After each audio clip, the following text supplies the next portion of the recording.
Assalamualaikum warahmatullahi wabarakatuh. Kali ini channel Muhammad Jalil akan menjelaskan tentang tanaman temu putih atau Curcuma zedoaria. Habitus tanaman temu putih ini merupakan herba perennial. Ketika musim kemarau, tanaman temu putih ini seperti temu-temuan yang lain mengalami masa dormansi. Masa di mana batang dan daun itu mengering. Sedangkan ketika masa penghujan, masa dormansi ini akan otomatis berhenti. Maka akan muncul batang semu, daun, dan bunga. Seperti pada gambar yang saya tampilkan ini menunjukkan batang semu yang telah mengering, di mana ketika batang semu ini mengering, inilah yang disebut masa dormansi. Nah, masa dormansi ini merupakan masa di mana batang dan akar tidak menyerap nutrisi. Jadi tinggal empunya yang ada di dalam tanah. Masa di mana temu putih ini mengalami masa istirahat. Bicara masalah daun, maka yang paling bisa kita lihat untuk membedakan dengan temu yang lain itu adalah semburat ungunya. Semburat ungu ini terletak pada midrib atau ibu tulang daunnya. Untuk bentuknya, ini daun temu putih ini bermacam-macam. Ada yang berbentuk lanset, ada yang berbentuk oblong atau memanjang. Kemudian yang paling pangkal itu biasanya justru bentuknya membulat. Ini gambarnya ada permukaan atas, tampak sekali semburat ungunya di tengah-tengah ini. Kemudian untuk permukaan bawahnya juga nampak semburat ungunya. Ini jadi karakter pembeda ya antara temu putih dengan Curcuma yang lain, khususnya pada kunyit. Kunyit itu nggak ada semburat ungunya. Kemudian pada temu glenyeh itu juga nggak ada semburat ungunya. Kemudian pada temu mangga itu tidak ada semburat ungu. Di Curcuma itu yang punya semburat ungu itu hanya pada temu lawak, temu ireng, sama temu putih. Temu putih ini termasuk batang basah atau herbaceous.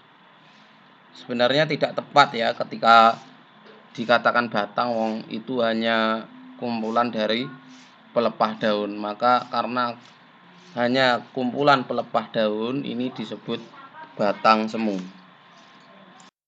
Untuk warnanya ketika masih muda itu biasanya pangkalnya berwarna putih biasanya. Kemudian semakin ke atas itu warnanya hijau. Khusus untuk temu ireng dan Curcuma payocaulis itu warnanya coklat. Jadi ada Curcuma yang batangnya berwarna kecoklatan. Ya, itu Curcuma payocaulis. Biasanya rimpangnya berwarna biru. Kalau orang Indonesia mengatakan temu ireng, tapi kalau dalam sistematika itu disebut Curcuma payocaulis. Rimpang ya. Ini karakter yang paling penting ya di antara karakter yang lain ya. Selain daun, itu biasanya rimpang. Rimpang bisa kita jadikan sebagai karakter pembeda sebenarnya. Bisa dilihat dari warnanya maupun baunya serta rasanya. Bentuknya bulat, kerucut, kadang tidak beraturan. Kemudian bercabang-cabang, entiknya besar-besar ya, sehingga melampaui dari empunya biasanya. Kemudian rasanya sangat pahit ya, warnanya putih, baunya itu bau jamu. jadi memang pahit. Nah, makanya pahitnya inilah yang kemudian eh, jadikan obat kanker ya. Jadi temu putih ini dikenal sebagai obat kanker. Umbi ya, karakter umbi. Jadi selain punya rimpang, jadi kurkuma itu punya umbi. Ini yang kadang banyak orang belum tahu ya, bedanya rimpang sama umbi. Kalau rimpang itu muncul langsung dari pangkal batang semu. Sedangkan umbi ini muncul dari ujung akar. Bentuknya itu ada dua secara garis besar. Ada yang fusiform, ada yang long fusiform. Nah, yang gambar atas ini termasuk fusiform. Kenapa? Karena dia memendek. Kurang lebih panjangnya itu kurang dari 3 cm. Kalau panjangnya sudah lebih dari 3 cm, itu sudah masuk long fusiform. Karakter yang terakhir itu bunga. Ya, ini bunganya. Jadi ini kesempatan langka sebenarnya saya dapatkan bunga ini. Saya peroleh dari Kabupaten Grobogan. Dan yang bawah ini saya tanam sendiri di pot. Waktu itu bibitnya saya beli di Beringharjo. Bunga ini untuk Curcuma zedoaria berbentuk tandan.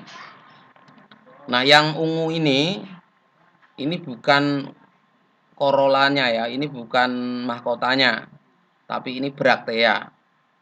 Ya, braktea daun pelindungnya. Nah, mahkotanya di mana? Ya di dalam brakteanya ini gitu. Yang berbentuk tabung, biasanya berwarna kuning. Ya, jadi banyak orang yang mengira yang ungu ini adalah bunganya. Bukan, ini adalah brakteanya. Justru yang menonjol itu brakteanya. Ya, jadi korolanya nggak kelihatan. Jadi mahkotanya nggak kelihatan karena dia di dalam braktea itu. Ya, dilindungi oleh braktea. Saya kira itu penjelasan singkat terkait temu putih atau Curcuma zedoaria. Mudah-mudahan bermanfaat untuk bahan ya mempelajari tanaman temu putih. Assalamualaikum warahmatullahi wabarakatuh.